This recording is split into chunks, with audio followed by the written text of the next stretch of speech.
Good morning, students. Today we learn about the next topic, some important topic that relate from the next 12th class. अब आपको एक question पूछना है कि how we come to know the reaction goes undergo oxidation and reduction.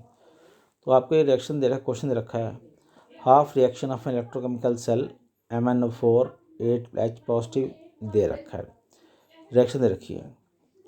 तो आपने यहाँ देखना है कि कौन सा चीज़ क्या हो रहा है। यहाँ पे नोट करना है आपने क्या कि +2 से +4 हो रहा है, और यहाँ पे अगर इसका फाइंड करोगे ऑक्सीजन तो +7 से +2 हो रहा है। तो 7 से 2 डिक्रीज कर रहा है, इट मीन्स रिडक्शन हो रही है, और 0 से 8 इंक्रीज कर रहा है तो मतलब ऑक्सीडेशन हो रही है।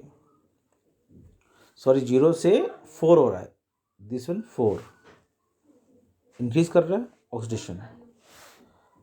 From that point we come to know कि ये रिएक्शन ऐसे ऐसे हो रही है, रिडक्शन एंड ऑक्सीडेशन। ओके, अब तुमसे कोई पूछे how you can find E naught cell, तो ई नॉट सेल का फॉर्मूला क्या होता है, कैथोड माइनस एनोड। तो आपने ध्यान रखना है कैथोड में हमेशा क्या होती है, रिडक्शन, एनोड में क्या होती है, ऑक्सीडेशन।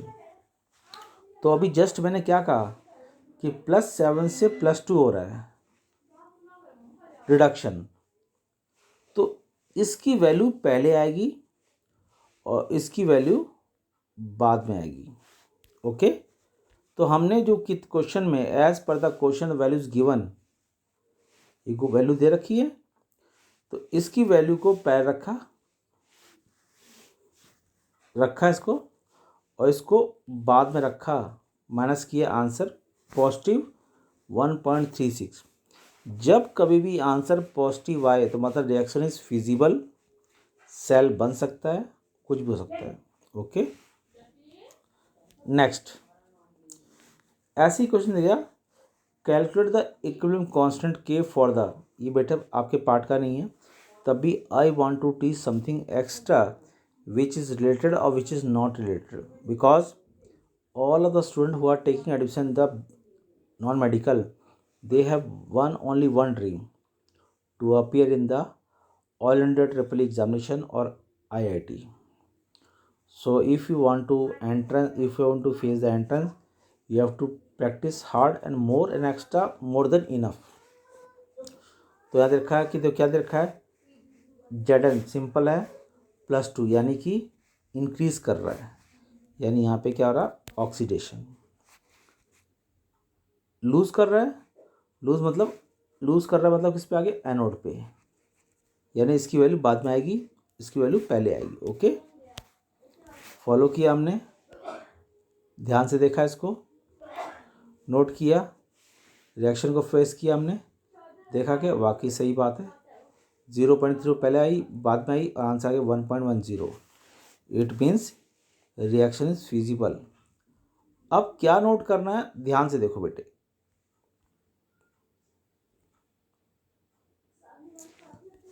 ध्यान से देखो बेटे, क्या देखना है।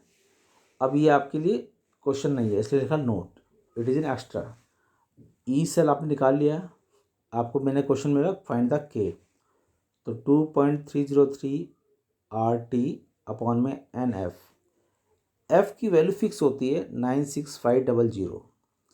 क्या फार्मूला ये होता है 0.0591, ऐसे होता है। अब वैल्यू पुट करके के निकाल, मगर आपके 11th सिलेबस में बस आपने ये निकालना है, only that. Okay, next question है कैलकुलेट डेल्टा जी नॉट, क्या निकालना है, ये भी आपके सिलेबस में नहीं है, but you have to learn. Okay, तो यहाँ पे फिर से मैं दिखा रहा हूँ, ध्यान देना, कॉपर से क्या हो रहा है, सिंपल Cu बन रहा है, +2 से ये 0 डिक्रीज कर रहा है, यानी कि रिड्यूस कर रहा है, और ये इंक्रीज कर रहा है मतलब ऑक्सीडाइज कर रहा है। तो रिडक्शन की वैल्यू पहले, इसकी वैल्यू बाद में। तो मैंने देखो क्या कर रखा है, ध्यान से देखो समझाने के लिए, तो जो वैल्यू मुझे क्वेश्चन में दी हुई है तो मैंने इसकी वैल्यू पहले, इसकी वैल्यू बाद में सॉल्व किया। आंसर है 0.78। आंसर किसमें है? पॉजिटिव में। रिएक्शन क्या है? पॉसिबल है। ठीक है। अब नेक्स्ट थिंग कि अगर आप लोगों ने डेल्टा जी निकालने को बोल दिया है तो फॉर्मूला था NFE0। N means number of electron involve in reaction. दोनों केस में दो दो इलेक्ट्रॉन, तो यहाँ पे क्या लिया मैंने? 2 इलेक्ट्रॉन। F की वैल्यू फिक्स होती है 96500 और E0 आपका ये निकला, ये वैल्यू पुट कर दी, कैलकुलेशन एनालिटिकल की। ओके, इस तरीके से आपने लर्न करना है।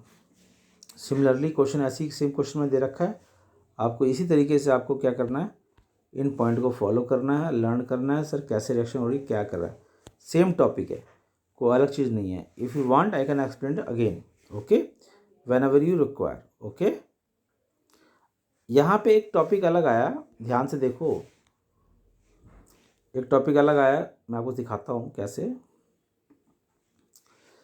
यहाँ पे लिखा predict the product of an electrolysis. अगर आप किसी सोल्यूशन से इलेक्ट्रिक करंट गुजारते हो तो उसके प्रोडक्ट क्या होंगे। तो पहला केस दे रखा है, an aqueous solution of AgNO3 with Ag electron. मतलब आपने एक बीकर लिया, बीकर में आपने AgNO3 सोल्यूशन लिया और उसके अंदर यानी कि ये दिखा रहा है, ऐसे आपने लिया बीकर, उसके अंदर जो इलेक्ट्रोड हैं वो किसके? Ag के, और यहाँ पे आपने पानी भर दिया जिसका Ag का, और इसको आपने कनेक्शन कर दिया किससे? बिजली से। किससे कर दिया? इलेक्ट्रिक करंट से। तो बताओ कि आपने जिसका सोल्यूशन लिया उसी का इलेक्ट्रोड प्रयोग किया। The solution you have taken the same electric is used. जब कभी भी ऐसा तुम क्वेश्चन देखो तो याद रखना, the product will be same. Lose करने वाला भी यही होगा और गेन करने वाला भी यही। देखो यहाँ पे क्या है, Ag प्लस था, इलेक्ट्रॉन लिया और इलेक्ट्रॉन बना लिया। यहाँ पे Ag सिंपल था, लूज कर दिया, यानी whenever the solution is dipped it own electrode solution then it will lose as well as gain, यानी कि oxidation as well reduction. Okay, अब आपका नेक्स्ट आ गया टॉपिक, बेटा ध्यान से देखिए, मैं आपको समझाता हूँ।